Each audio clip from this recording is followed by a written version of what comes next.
Yan na po yung karugtong ng paglilinis ko sa kwarto ni Kuya. Yan, dahil hindi niyo po ako nakikita sa camera. Dahil po yung nasa loob ako ng CR niyan.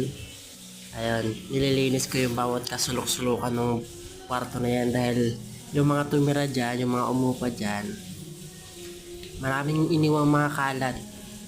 Madumi, sobrang basura, mabaho yung CR, kaya nilinis ko na maayos. Para pagdating nga ni Kuya, kaaya-aya naman tingnan. At masarap sa mata tingnan. Ayan. Ayan. Daladala ko pa yung para akong tanga. Ayan. Ayan. Ayan. Guys, di ako nagpapanggap niyan na. Baka sabihin niyo papanggap ako ha. Totoo, nililinis ko talaga yan. Ayan. Kasi yung bawat kilid ng pintuan na yan, nangingitim na. Kaya kinukuskus ko na mabuti. Ayan guys. Linis-linis lang.